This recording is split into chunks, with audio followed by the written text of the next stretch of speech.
Hey, everybody. This is Kevin Getch with the Give, Grow, and Be Grateful podcast. And I am excited today to be bringing you our second ever guest on the show, which it's one of my favorite things to do is just have amazing people on the show to get to share their information, their background, their experiences, so you can gain even more benefit from the experience of others that have gone through all sorts of different things and kind of learn from others people's experiences. And so today, I am honored to have Jason Wright. He's the COO.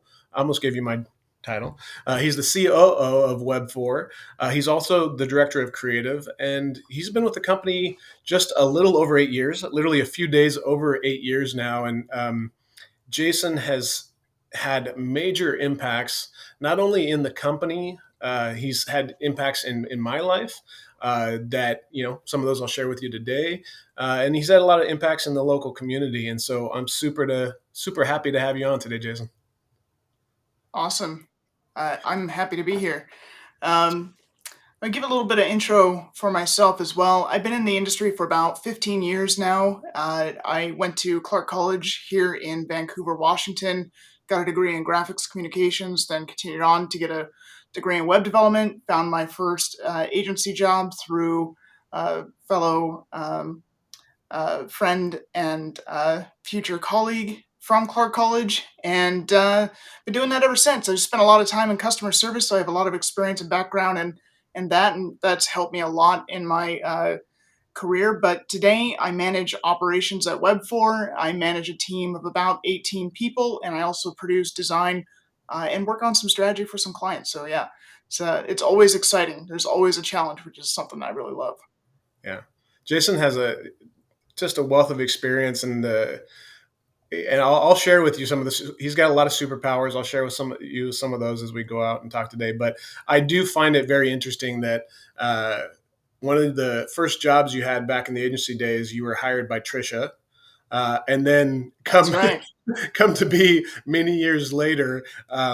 You're sitting here, and then Trisha comes back and joins our team, and it just goes to show that like when you have a great impact on people, they want to people want to be around you because you show that consistency of character. And so one of the things that we were talking about as far as topics that we were going to just kind of riff on today, and we can go all over the place with this, but I loved when you brought up talking about kindness and overcoming judgment, and the importance of those things. And so I'd love it if you'd share a little bit about why that topic stood out to you as something that you wanted to jump into today. And I'm happy to share some of the reasons why I thought it was a really important topic as well. Sure, yeah. Hopefully, we have 3 hours for this particular topic because there's a lot that I could say. Kindness and judgment. I think it goes all the way back to being a kid, growing up in an environment where I didn't really talk a whole lot. I was a pretty quiet kid. I was pretty shy. I had a lot of challenges in public school that I had to navigate as an individual. And what was really interesting, and I look back on it, is just I've always been someone who's always been so kind. I would bring gifts to school for different kids. I would wrap things. I would write little notes for kids who didn't get notes. I would wrap gifts for kids who wouldn't get like little goodies or treats from other friends in school. And I was just kind of uh, that guy. At the same time, I would receive just a serious amount of judgment and a really not so great experiences in terms of other kids. A lot of violence, a lot of bullying, and I always thought that growing up, no matter the things that I was being faced with on a day to day basis, that I would just keep being kind. Like there's nothing that they can do to me as long as I keep being kind, and I can never do anything wrong. And I don't know if that was because there was a fear instilled in me as a kid of being the bad kid, and not wanting to be the bad kid, and that's where that comes from. But I think for me, it's so important coming from that group of people who were getting bullied, who I had seen get bullied quite a bit, who myself was victim of bullying all throughout all of my public schooling, even into college. I I just latched on to the importance of being kind because I saw what mean felt like. I knew what being mean felt like, and I knew what being kind to other people would mean to them. Being kind and saying one nice thing, you could literally save someone's life. You Yeah. just never know what's going on with individuals on a day to day basis. So, I'm sure we'll get into some more of this, but on the day to day basis, I try and be kind in all of my interactions. I try and be thoughtful about the other person and their situation and be considerate of that. And I try not to judge others just for the sake or the opportunity to judge them because they said something, they dressed a certain way, any of those things. I try and maintain sort of a neutral state. And yeah, I think that answers your question. But I don't know. There's more I could say, but I'll hand it back to you. Yeah, we're it definitely seems like there's always been, I think, judgment, but it feels like we're there's an addiction to judgment right now. I know myself that I got in the habit of judging people and very quickly doing that over time, and it took me a lot of time to really unlearn that process, all the biases we have. And there's, when you get into the actual psychology of it and why we're doing that, I mean, it's survival instinct and it's the way our brain works as far as categorizing things and allowing us to survive because we can more quickly understand like what's going on and assign meaning to things. But over time, as we hopefully mature and become more conscious, we can start to not be so quick to assign and label others, whether through what other kind of bias or judgment. And so I think that's huge, and I think it's something everyone should strive for. It's something that I think I'm still working at getting better at. Um, but I personally, and I want to ask you a question, and I think I have a perception in my mind, but I'd love to hear your take on this. Is the people who were bullying you, um, like looking back on it, and thinking about different people and the way they were acting that way, like what in your mind, and like how do you perceive it now, and in your mind, like what do you think was going on with them that they were acting that way? Yeah, and I'll answer that, and I'll also provide a little bit more context too, because uh, I want people to understand, and this is something I don't often talk about in terms of my own personal experiences, but plan to do so more in the future. And this is a great opportunity to do this. Is that there's a difference between teasing about someone's shirt, or their shoes. It's a whole different thing to commit violence and have kids, out to threaten you, threaten your life, beat you up, threaten you with knives, throw you into stone walls. So these are all things that I have experienced. And looking back, there was just so many different scenarios. I've had teachers bullying me, and I won't name the schools, but I've had teachers bully me just by the way I looked and how I talked. I've had kids punch me in the arm repeatedly over and over and over in the middle of the class while the teacher's watching, and just kind of like students are around, I'm there, like no, they just I was that punching bag for a lot of people, quite literally. And looking back, there's so much we don't talk about because there's so many mental fitness related challenges that kids are facing, and they face just by nature in terms of who they are and just their whole being, and things that are inflicted on them from home. And many of the people who would bully me, I could have the vague understanding that there's something more going on with them. One of my favorite classes was art, and I didn't have a whole lot of opportunities to take art. Um, in middle school, there were a couple of bullies in that class who would take my lunch, they would hit me, and I would have to do their homework. And nobody, this is actually the first time I've ever vocalized this outside of my wife. Nobody knows. My parents didn't know I was ever getting bullied, ever. until a couple of years ago when I had said something about it.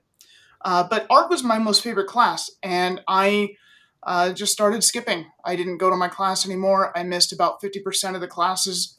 I almost dropped out of school and failed out of middle school because of the bullying, and I was just so horrified. Like every class I went to was just another threat from a different kid. And to be clear, it wasn't like the one kid in school who XYZ.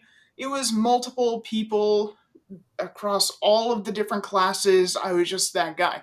So to circle back and answer your question, there's a lot going on with these individuals. There's a lot of mental health challenges. There's a lot of pain that they're going through.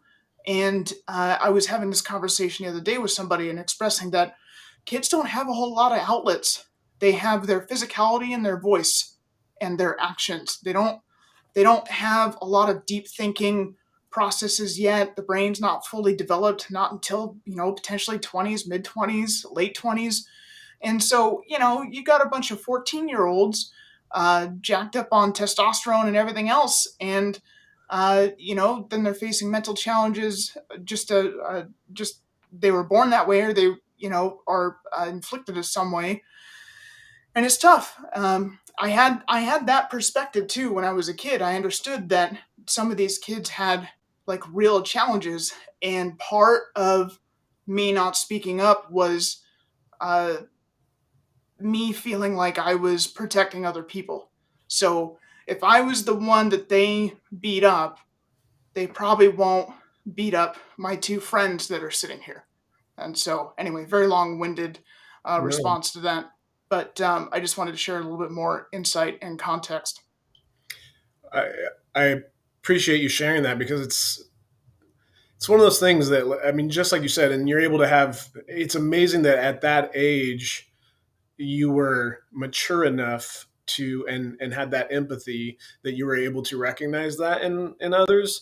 Um, I went through some similarities when I was younger. My older brother was the one who was beating me up most often. And it wasn't like, just kind of, like you said, it wasn't like, oh, just kind of messing around with you and stuff like that. It was, kicking my butt and putting me in a blanket and swinging me around and hitting me against the wall, like doing stuff like that to me, which he thought was just hilarious at the time. And of course, the sitting on your head and farting and all that kind of stuff too, which apparently is standard older brother protocol. But um, I also I lived in an area where I was getting this was back when everybody was walking home from school for the most part or taking the bus or whatever, and I was walking home from school and I would get jumped by this local gang multiple times, and it just was happening and happening. And so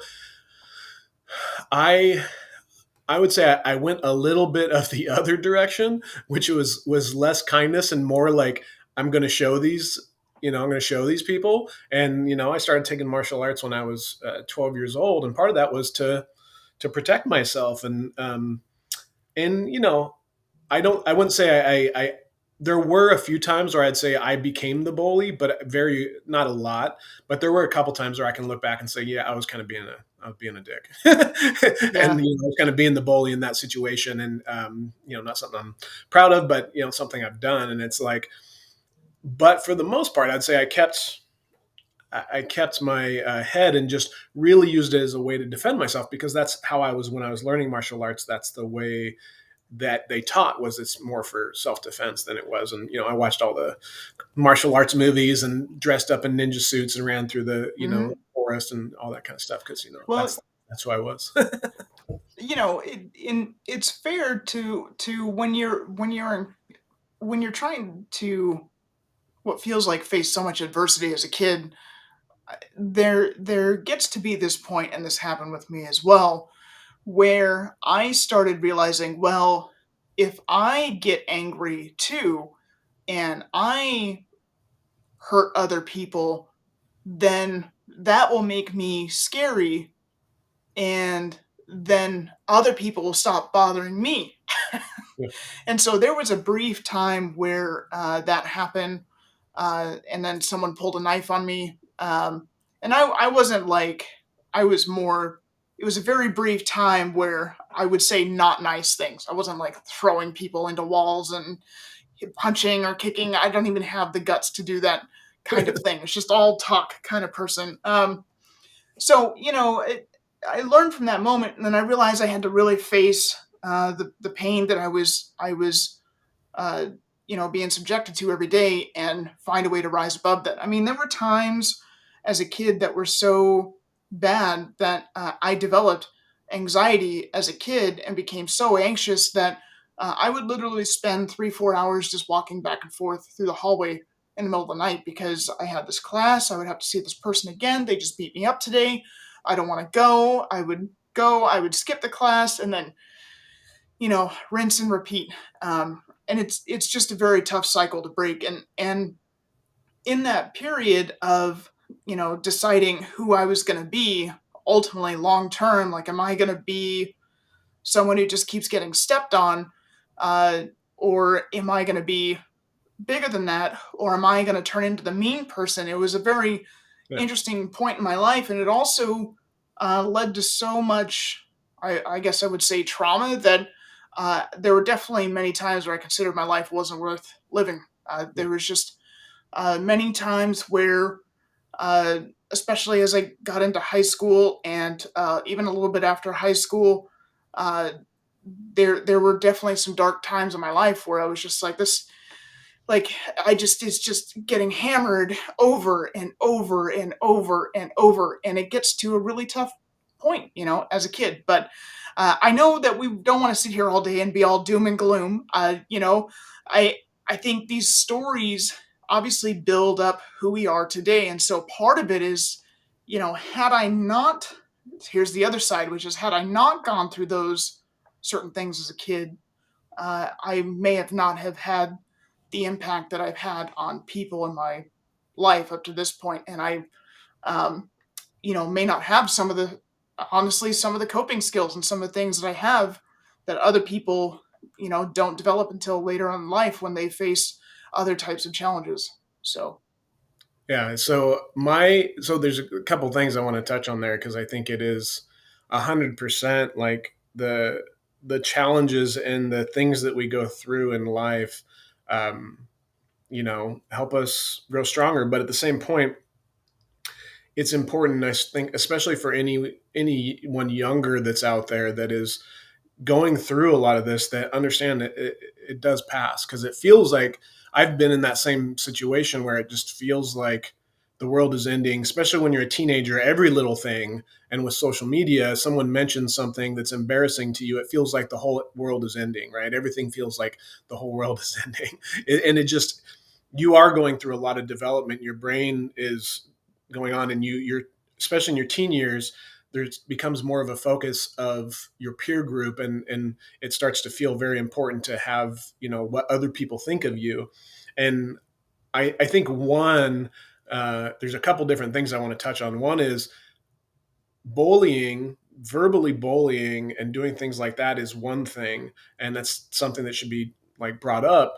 But if someone is actually touching you, that's assault. That's beyond bullying, and that should be reported like immediately. That's yep. shouldn't be okay, and you shouldn't allow that to happen in any case, in any situation. So, like, first and foremost, I want to make sure anyone listening understands that there's a difference between bullying, what Jason's talking about in some of the experience, and to the point where he was actually being assaulted and a crime was being committed, like literally, right? And I've had the same thing, happen, and it's not a fun place to be. And a lot of times, it's some of that old immaturity where people just used to brush it off. And luckily, I think more and more people are not falling prey to some of that kind of old, the boys will be boys kind of, immature masculinity is what I would call that. Is like, Hmm. that's, people are becoming much more aware of those kind of things. So I think that's huge from that standpoint. Um, and I know for myself, like, I've often gone back and looked at some of those times in my life where I was like, yeah, I was getting jumped every day, when I was coming home, and I'd have sometimes 4 or 5 people from this gang that were always trying to jump me, beat me up, hit me with pipes, like just all kinds of crazy stuff. It really does surprise me that I wasn't hurt much worse when I was younger. I don't know. We bounced back, I guess, but that there's definitely things in similar situation where it's like when you're in that position, and this is one other thing I want to say is when you're in that position and you're not telling anyone, you're not telling your parents, like then you're carrying all of that. It's it feels very lonely, and that's something that like share that, like make sure that there's someone out there to tell and share that with and bring that up. And there's a lot more. Luckily, there's a lot more resources these days to talk about those things. I want to Yeah. segue into a couple different Can I add things. one One thing is, to that real quick? of course, yeah, I just wanted to add that to Kevin's point in terms of telling somebody and bringing that up to your parents. There's sometimes those situations where you don't feel like your parents are people you can tell because of either their status or their position in the community, or they could just be of that mindset of like suck it up and this is what everyone goes through and just deal with it. What I would say is that you should tell somebody.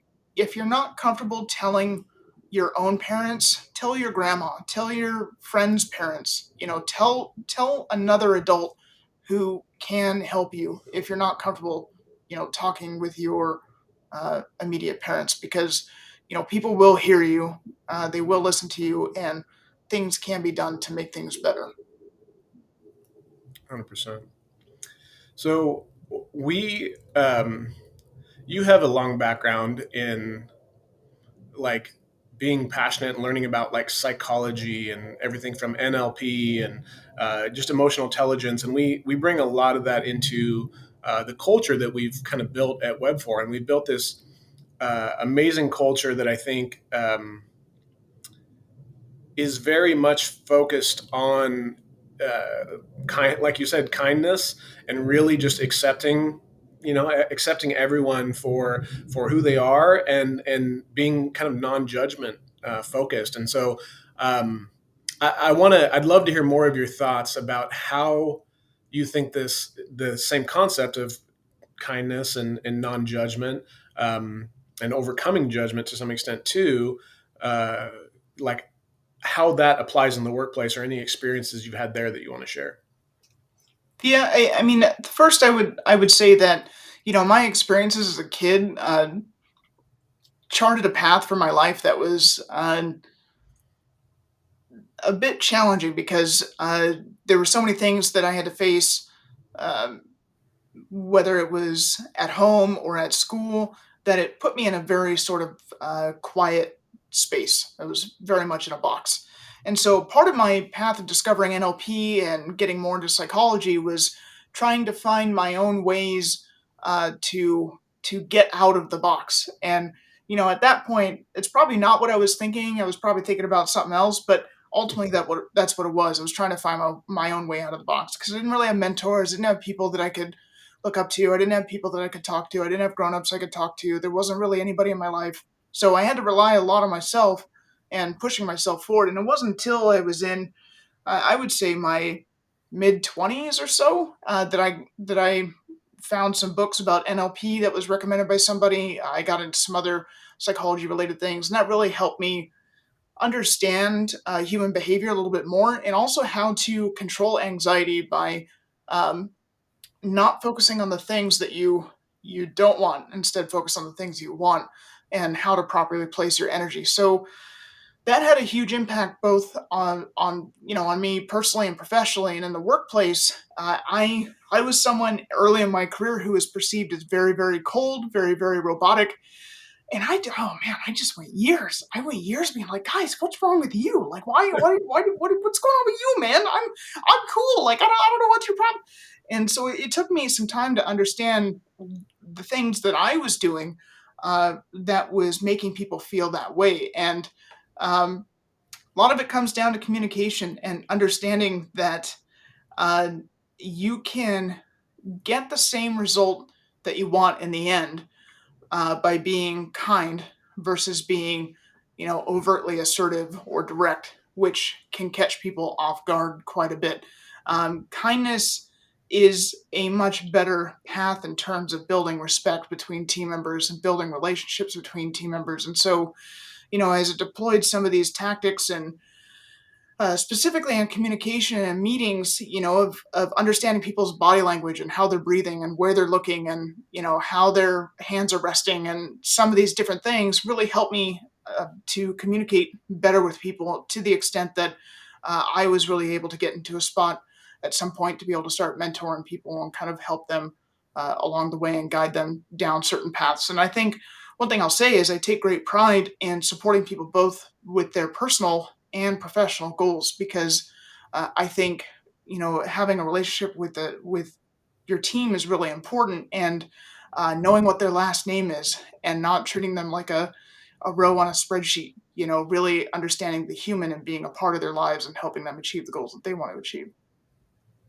Yeah, it makes me. I saw a quote yesterday, or just actually that someone introducing a quote, and I actually liked the way they introduced it better than the quote even. And it was, and I probably butcher it, but it was something along the lines of, if if serving if serving others is beneath you, then leadership is above you, or something like that. And it was basically, I just thought, like, that's it. Like, so many people have a misperception of what leadership really is. And once, I think, like at Webfor, we talk about servant leadership all the time and what that really means. And it is about literally serving others and helping them, you know, be their best, and all the different things that we kind of deploy there. So like, you've taught me so much over the last 8+ years. And actually, I talked about one of the one of the sections in the book that I'm speaking slash writing, is called "Slow Down to Speed Up," and that literally came from us talking through some of the processes from an organizational standpoint at Webfor, where it was like, we look at speed as being a competitive advantage for us, but at the same time, it was one of those things where it was like, you were kind of bringing up the concept of, well, sometimes we need to slow down to speed up, and which, it sounds like an oxymoron. And I actually started repeating that to myself over and over, and then I kept layering on additional meaning to that over time, because I was started from an organizational standpoint of, oh, okay, well, that totally makes sense. We gotta, if the process isn't set up correctly and things aren't heading in the right direction, someone does, it's like, it doesn't matter if we're doing something really fast if we're doing it wrong, or we're doing it inefficiently. If we can Yep. come back and improve a little bit and take a little bit of time to analyze that and go, hey, how can we be more efficient here?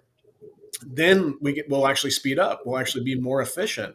And so, I've applied that at a much deeper psychological level now, that I literally take, like, one of my main things is take 15 minutes of slow time each day for myself, so that I can reassess, I can frame the day for what I want to see happen, understanding how framing and priming works from a psychological standpoint, and how we're going to see the things that we are primed for, that our subconscious mind is actually looking for. It's going to pull those things out for us. And so I'm kind of trying to prime my subconscious brain a little bit to experience the day the way I want to experience it, in a rather than, this is a problem that pops up, it's like, okay, hey, you know, this is a problem, that means that there's an opportunity here, and like, Hmm.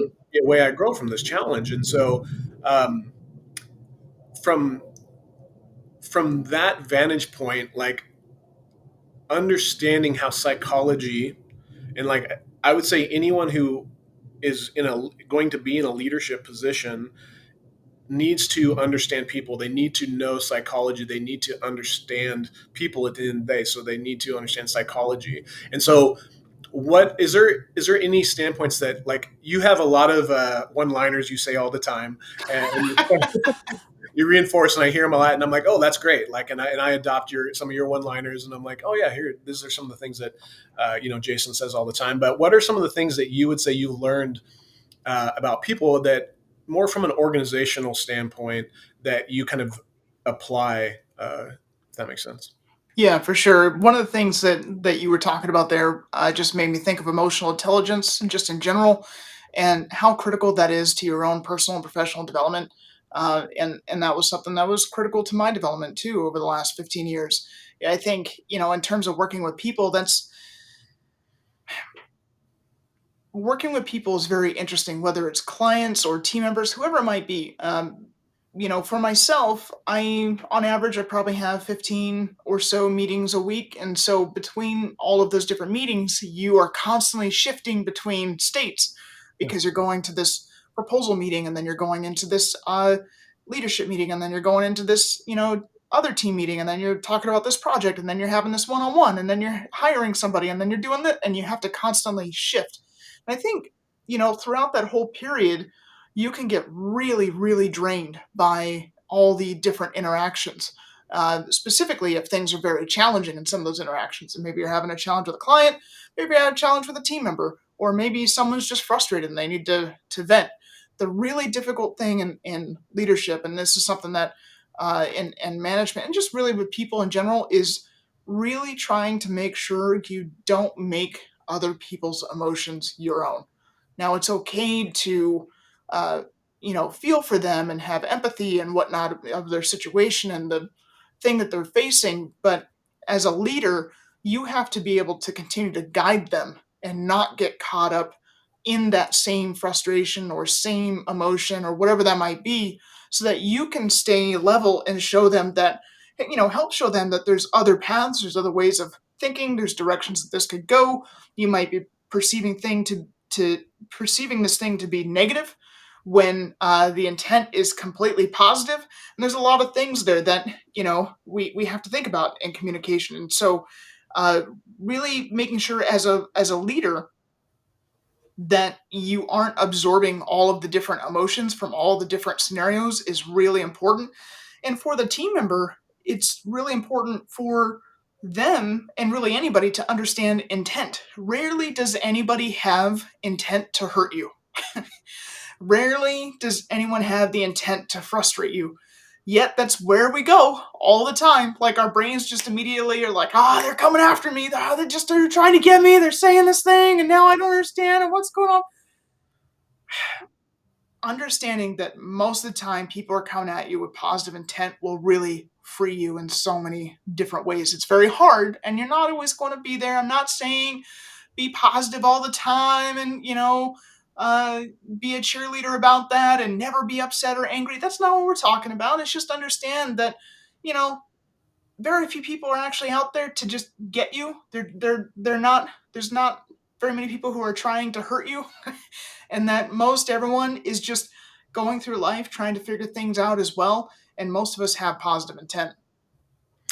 Yeah, I think a key with emotional intelligence, and we talk about that being kind of one of our core strengths and really focusing on teaching that a lot. And I think one of the biggest aspects of that is, and all leaders, and we talk about everyone on the team being a leader, but everyone, like, self-awareness is step one, right? Like, it's being able to understand yourself, and like understanding yourself is understanding your psychology, understanding your biology, understanding that when you didn't get enough sleep that you may be perceiving something in a different way because you're like, I barely got any sleep, and so I might be, doing that. And part of that is taking care of yourself and making sure. That's why we focus so much on making sure team members are like taking care of themselves. And, well, I mean, some of the simplest things, but like breathing. I like, this blew me away. Like, when I started learning how important breathing is, which it's like, yeah, it's here to keep us alive. But then I started realizing throughout the day, I just wasn't breathing well.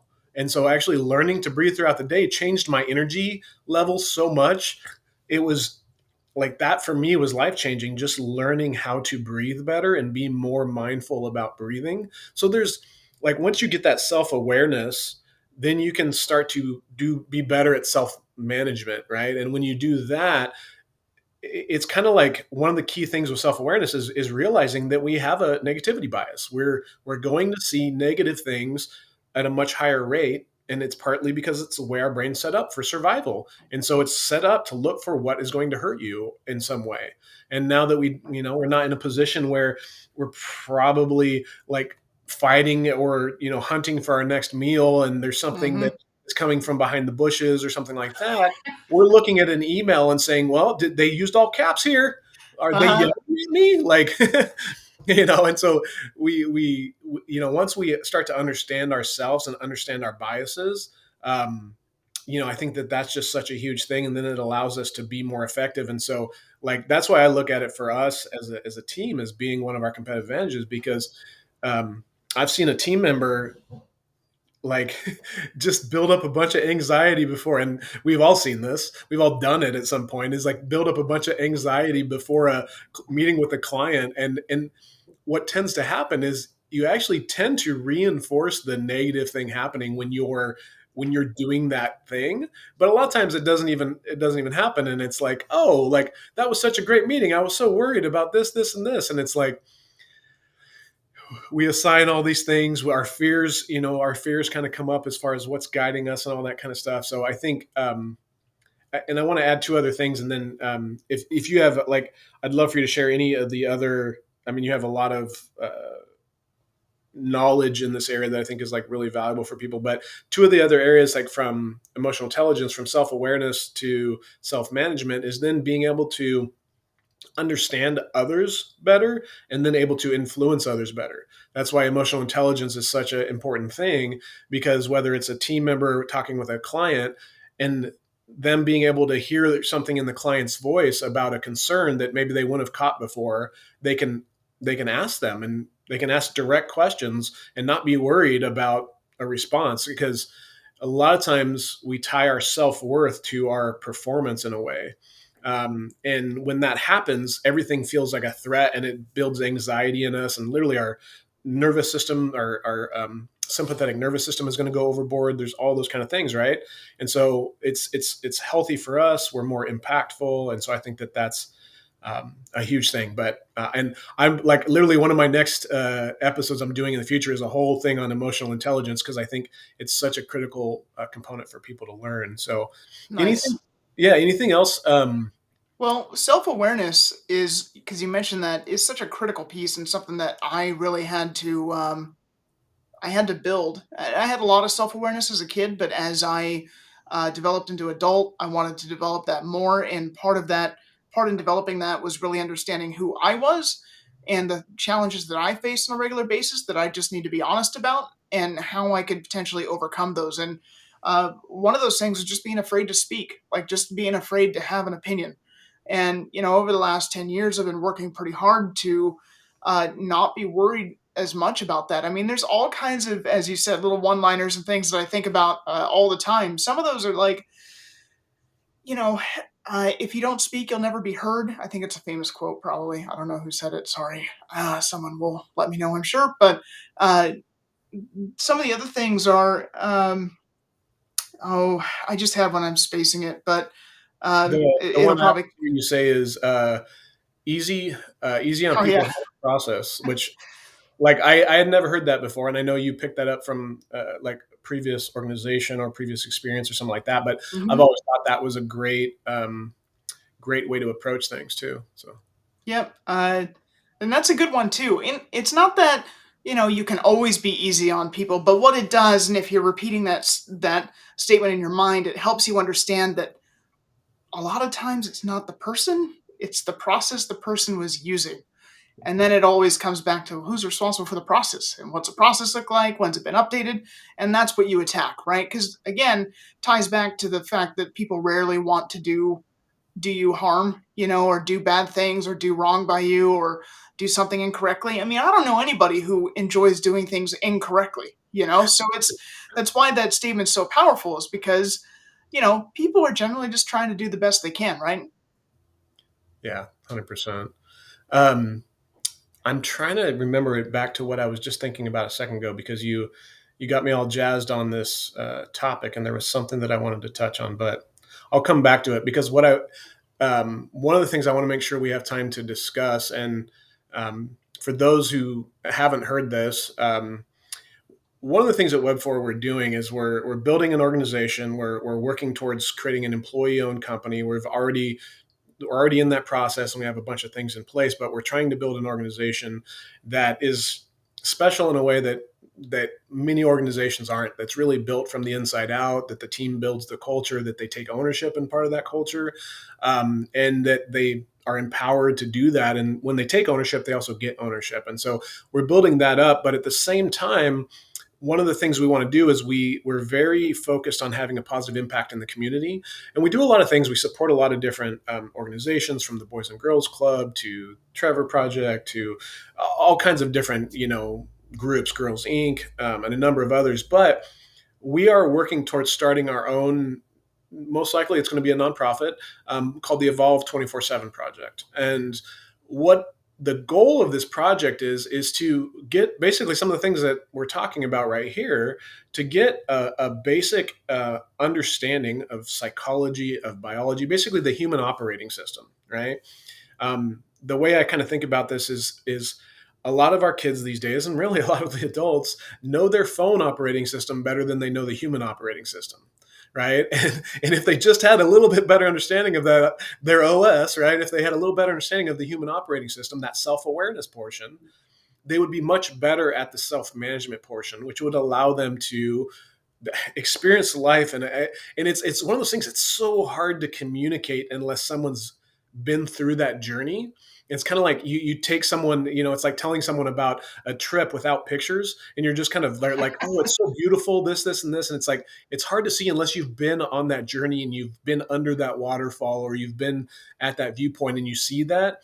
Like, for someone who's gone through that experience and seen how life changing it is, I think it's critical. And there's a couple things that are happening right now in our society and globally, is where we have technology that's growing at a super advanced rate, and we have automation, AI, machine learning, all these different things that are going to already are and are going to continue changing the way we work. And most experts say that we will be one of the key skills that will be in more need in the future, because just like the industrial revolution, before the industrial revolution, there everything was powered by humans or animals, and then we started having machines. Now we're going through a whole nother AI revolution where the way we work is going to change. And one of the higher skill sets is some of the soft skills, the people skills, which unfortunately is not something that's being taught in homes, in schools, in these things, to a degree at which it will allow our youth to be successful and to experience life in a way that they can. The other point I'll make is that Jason knows this about me. One of my weird quirks is I like to occasionally try to solve the world's problems by leveraging, like, just brainstorming, like, how could you leverage technology in business and understanding people and all these things to solve big problems. And what's interesting about most of those things, they all, if you tie them back, the root of all those issues, almost any of them, will be more easily solved if we as individuals have a higher awareness, a higher consciousness, right? Bullying, for example, would be something that would be, if we can help people be more aware of themselves and the why they're feeling the way they're feeling, and why they're interacting and wanting to do this to someone else, they're more less likely to just do it to themselves. If someone else is having that done to them and they realize that, hey, this is going on with this person, they may be able to respond in a way that actually provides empathy to the bully and makes a friend. And like, so I'm getting Hmm. emotional. But this is, to me, this is very exciting. It's something that I'm very passionate about. And Jason, we were talking recently, and he's passionate about doing some work around helping kind of the anti-bullying side of things. And so I wanted to chat with you more a little bit, Jason, about the idea. So if you heard some of the things I kind of laid out there, those are some of the, as I'm thinking about the story, because I'm thinking about literally creating a video outline that kind of touches on creating the story arc, and what are these Hmm. major things that we're focusing on, and what is the solution, and all those kind of things. And pulling in a lot of these different things, it's really realizing that the way we work is changing, and the way we educate is changing. That whole uh, phone thing, I think that relates with a lot of people, is knowing their phone operating system better than the human operating system. And then Hmm. also realizing that most of the world's issues tie back to our collective awareness, and that if we improve that collectively as individuals, that we will be much better at solving those larger problems. And so, anyways, like brainstorming on that is something I've been wanting to do, but I know we've been so busy right now. We got a lot of clients. We got the good kind of problems, right? We got a lot of clients Yeah. wanting to work with us. That's an amazing thing. But I'd love to brainstorm with you on that, and also think about how we tie bullying in as part of that, um, and what are some of Well, the elements there that you're thinking about? yeah, I mean, as far as Evolve 24/7 goes, there's a lot of different things that impact youth, and I think we're generally speaking about elevating how we can improve the quality of lives of our youth. And in the case of bullying, there's so many scenarios that I think about where I think about how great someone can really be if they're just shown that there's that opportunity there, and they don't have to take this path of violence and negativity and inflicting pain on others, because you just never know what some of these kids are capable of. Here's the bottom line: like, one of these kids somewhere is going to be a senator, is going to be someone in the House that could be president one day, could be local government, could be a range of things, right? They could be college presidents, school principals. There's all kinds of things and all kinds of ways that they may end up serving our community at some point, or have the opportunity to serve. And I think in terms of our school system, there's so much more that I think we can do program wise, really highlighting the importance of finding these individuals who are struggling themselves, both the bully and the person getting bullied, and finding ways to reach out to those two different groups to take them down a path of, for lack of a better way to put it, recovery. Some type of program that isn't too handed. Maybe it's mentorship by other people outside of the school. Maybe there's other intervention in terms of parents and whatnot. Because here's the thing, like, so many parents, you just see it time and time again, so many parents don't know their kids getting bullied. And then on the flip side, so many parents don't know their kids are the bully. Yeah.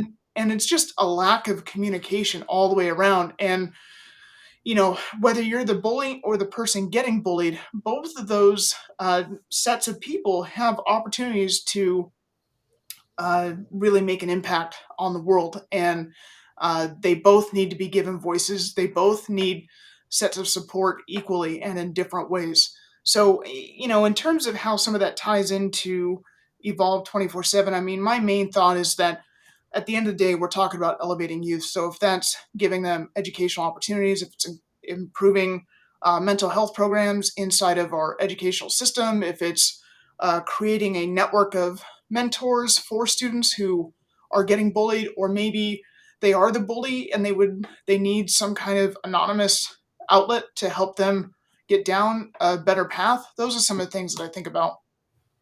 Yeah, it's funny because my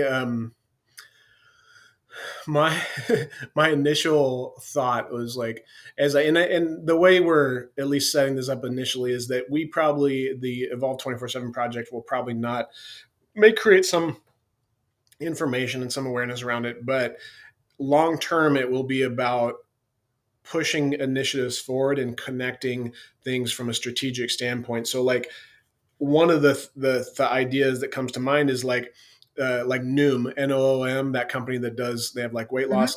I actually used that for a little bit, and they have a very good gamified process of understanding and talking about the psychology aspect of weight loss, and how we associate, and how we punish ourselves in certain situations, and how when we do something bad we like go on a downward spiral, instead of just realizing like, yeah, that's going to happen, like, and staying like all the different little things. They're very good at some of that. And so part of me goes, like connecting different people, organizations, and technology to create some kind of gamified process that is somewhat fun. Like it has to be some fun and engaging kind of process, and can, in some instances, hopefully steer people like kind of preemptively, like kids, and have people have their kids do this maybe at even younger ages where they may be more receptive,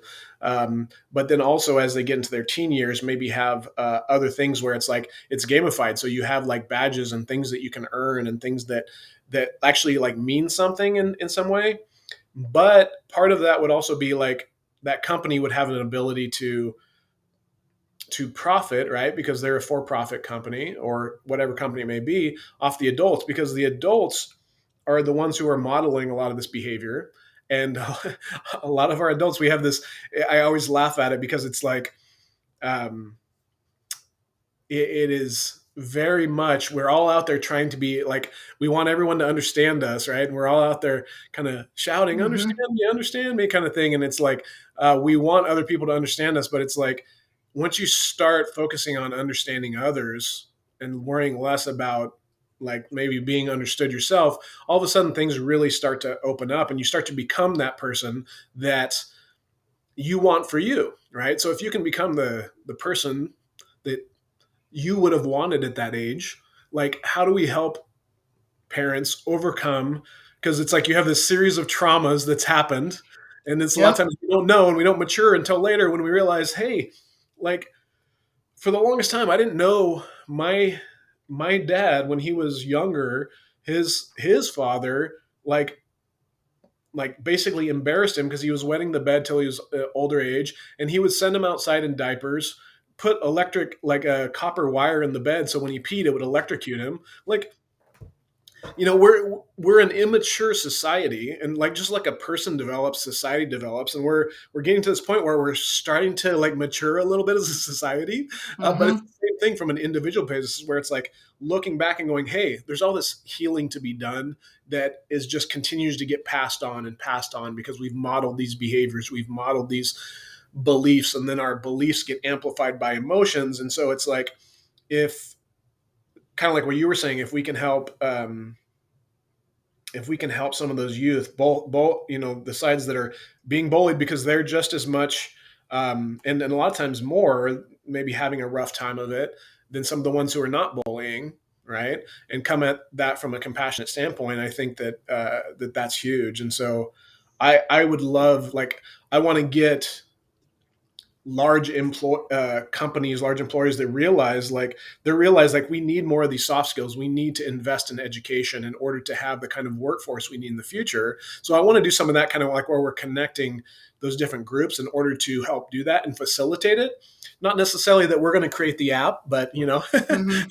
or whatever it is or whatever system it is. But that's kind of where my mind is at right now. And it's like a company like that, which as funny as I was saying this, they started launching something about understanding like your emotions and things like that. So at some point it's like, hey, let's create this but free.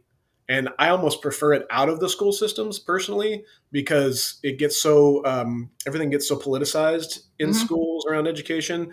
But make it available outside of the school and make it available so school teachers can use it as a tool potentially is kind of what Right. I'm thinking. But anyways, Yeah. that was a lot to go back.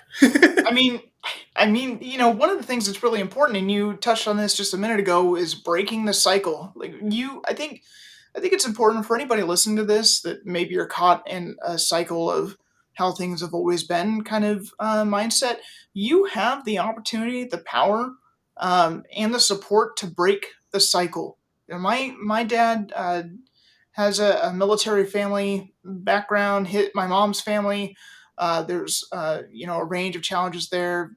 My mom's dad was an alcoholic. Uh, her dad and her mom divorced when she was very young, left five or so siblings on their own with their mom. They lived in a trailer park most of their lives. My dad came from sort of upper middle class. His father was in the military and went on to work for Ford Aerospace, which later became NASA, and had to move around a lot, though, so there wasn't much of a relationship there. My dad was always in the yard working every Saturday and Sunday, all day, picking leaves out of the rock and just doing all that kind of stuff. And so when I was a little kid, I saw that, and ever since I was a little kid, I was like, I'm gonna break the cycle, and I'm gonna be different because I see. the pain over here and I see the pain over here, and there is another way to go. And so I would just say that, part of this is helping others really in a lot of ways, breaking cycles and starting new, healthier cycles, new paths, and really their own path. I mean, you have this one life. You're living this one life right now. And the one thing that's certain is we all live and we all die. What are you going to do in that time that you're alive that's going to make a positive impact on others? And that's a lot of what I think about. Yeah, no, that's amazing, and I think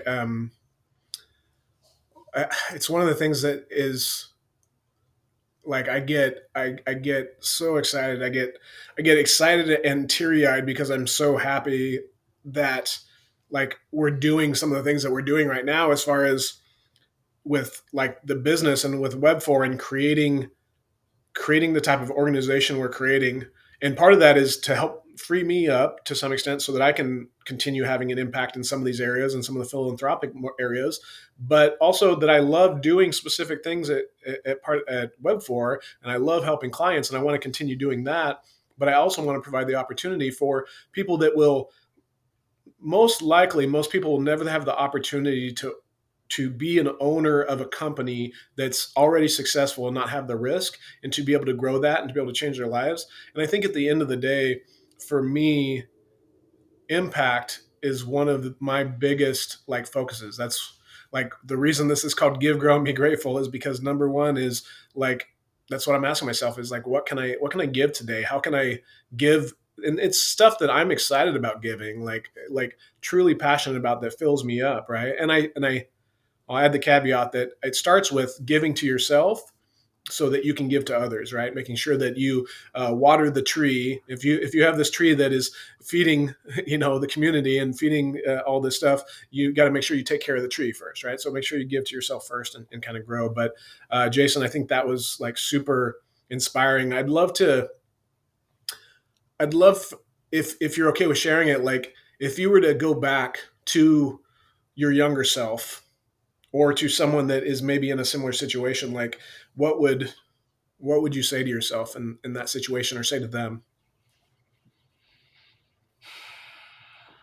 I don't know. I think the first thing that comes to mind is to honestly find someone to help you.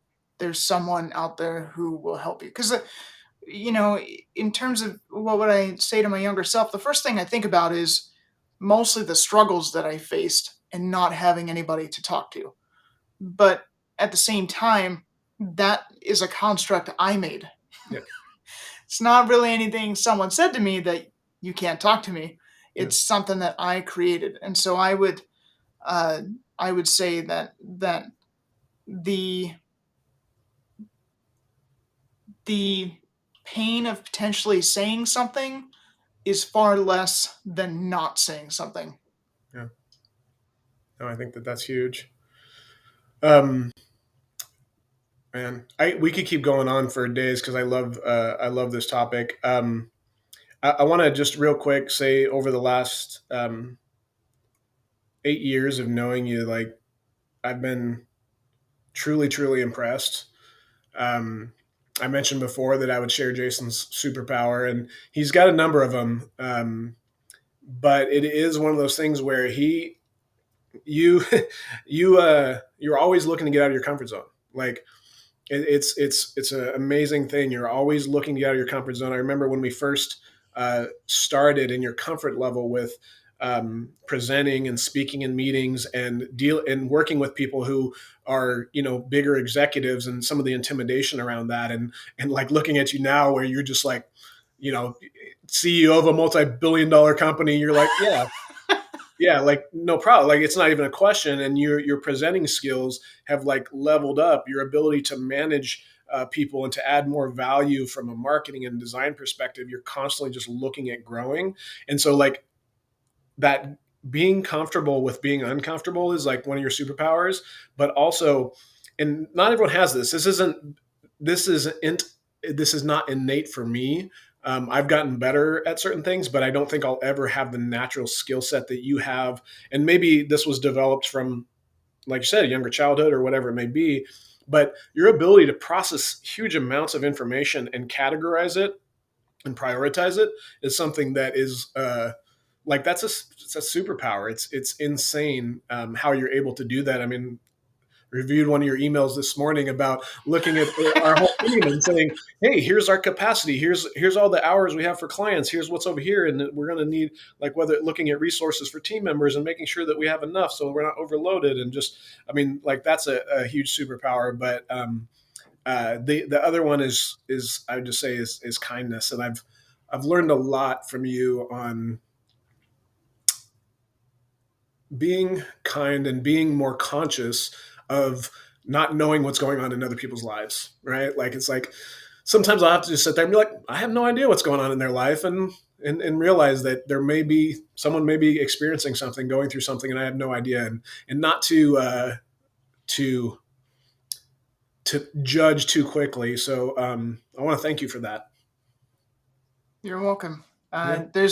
As you said earlier, there's an infinite number of things we could talk about, but you know, I I for sure want to thank you for giving me the opportunity that I've had over these last 8 years to really expand and be challenged and allow me the space to overcome, as you know, which we won't talk about here, just a range of things, specifically over the last 5 or 6 years. So, it's been a pleasure, and I'm super grateful for everything up to this point. And, you know, I, I wanted to say real quick in terms of, me getting into new things and challenging myself on a regular basis and diving into certain areas and jumping into presentations and all of these different things. One of the things that really helped me at one point is having a perspective. Maybe it's the wrong one, but it's one that helped me, which is nobody really knows what they're doing.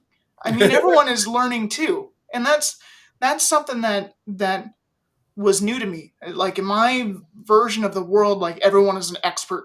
Like they got it all figured out, everything's perfect for them. And when I understood that everyone's out here just trying to figure it out too. Like so many people don't even know what they're doing, but they communicate well and they're learning as they go and then they're executing. And we're just all trying to figure it out. So stop being so damn hard on yourself and hard on others when really we're all just out here doing the best that we can. And that's all that we can do at the end of the day, right? I And think. it's Go ahead. and it's really funny on the superpower side of things in terms of data and whatnot, because there's so much of that where I'm playing with math and numbers and calculating things and spreadsheeting. And I want everyone to know that I failed math over and over and over. Like I failed. I got all the way up to calculus and failed it 4 times before I was finally like, okay, I gotta go a different way. But I think that's something that it's really important for me to highlight is that like don't be too hard on yourself. Like you have skills and that doesn't mean you're horrible at math. You have different talents, you might have a different method and you'll get to the same end result but in your own way. So it's kind of a metaphor for life too, I guess. 100%. The thing I always say, because I started saying this when I got thrown up on stage in front of like maybe 500 people or so, when I think I was about 21 years old, and I was the worst public speaker you probably ever seen. But I committed at that point, and I said, you know what, I will be bad at this long enough to get good at it. And no one jumps from here to being great at something. Some people Hmm. have some natural talents that allow them to get there faster, but they start out being bad at it, right? And they have to be bad at it long enough. And so what most people do is they look at failure as being negative as opposed to looking at failure as an important part to getting better. Like it's learning. Like if you just change it from failure to learning, it's like that's what we did. We didn't, you know, when you're if you have a kid and they start walking or they don't start walking and you're just like, they're not going to get that. You know, Yep. they stood up multiple times. They keep falling down. Like, this just stop. No, it's like you keep falling down. You keep getting up. Sometimes you have to have that kid's kind of curiosity and mentality and not really worrying about other people, because really we think people are thinking about us, but they're thinking about what other people are thinking about of them, not thinking about you in most cases, right? So it's like just focus on doing what you want and learn. So I think that's great Yep. advice. I read this somewhere. I don't remember, but there's no such thing as failure, only feedback, which I just love because you learn every time you fail, right? 100%, 100%. So, well, I want to thank you, Jason, so much for being on today. Thank you We could keep chatting for hours, and it for would be sure. awesome. We'll do this again soon. But again, thanks for being on the show. Have a great Hey, day, man. thank you so much. Bye. See ya.